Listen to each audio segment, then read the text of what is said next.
Hamas के साथ 3 ऐसे नाम जुड़ गए हैं जो इस लड़ाई को विश्व युद्ध में बदल सकते हैं।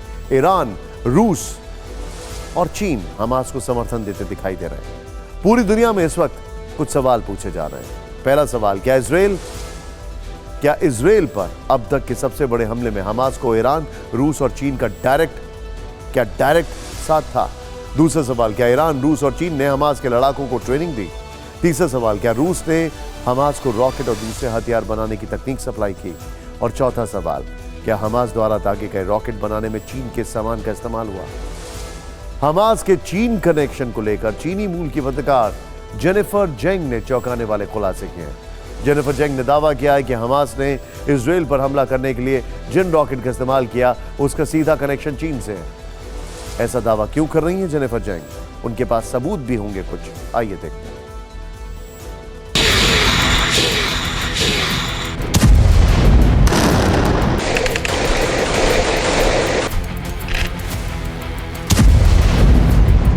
चीन के हमास कनेक्शन को लेकर जो बातें अब तक सवालों में थी, अब वो सबूतों के साथ कही जा रही है।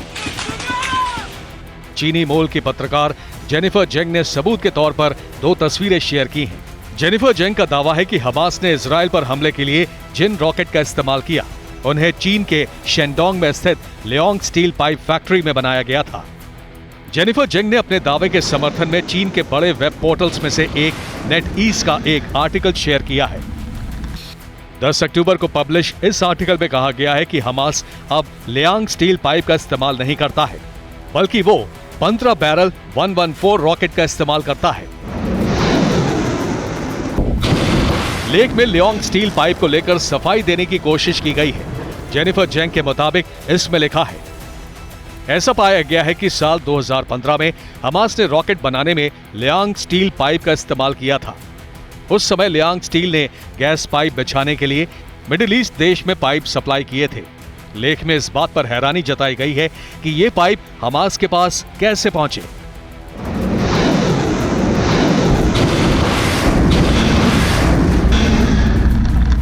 इस लेख में लियांग स्टील पाइप की सप्लाई मिडिल ईस्ट देश में करने की बात मानी गई है, लेकिन देश का नाम नहीं बताया गया है। आर्टिकल में लिखा है कि हम अपने ग्राहक का नाम नहीं बता सकते। सवाल यह है कि आखिर चीन देश का नाम क्यों छिपा रहा है? चीन के बड़े न्यूज पोर्टल पर लियांग स्टील पाइप को लेकर सफाई देने वाला आर्टिकल उस कहावत की याद दिलाता है जिसमें कहा गया है कि चोर की दाढ़ी में तिनका। सवाल यह है कि आखिर चीन लियांग स्टील पाइप को लेकर सफाई क्यों दे रहा है? क्या ये इसलिए किया जा रहा है क्योंकि लियांग स्टील पाइप लिखी तस्वीरों ने चीन की पोल खोल दी है? हमास के हमलों के बाद एक सवाल यह पूछा गया कि क्या हमास के लड़ाकों को चीन और रूस जैसे देशों से ट्रेनिंग मिली है? जेनिफर जेंग का दूसरा दावा है इस सवाल से जुड़ा हुआ। जेनिफर जेंग ने सोशल मीडिया प्लेटफॉर्म एक्स पर दावा किया है कि चीन के राष्ट्रपति शी जिनपिंग का ऑफिस हमास से डायरेक्ट कॉन्टैक्ट में है और लंबे वक्त से चीन हमास को मदद कर रहा है। ये रिपोर्ट देते हैं।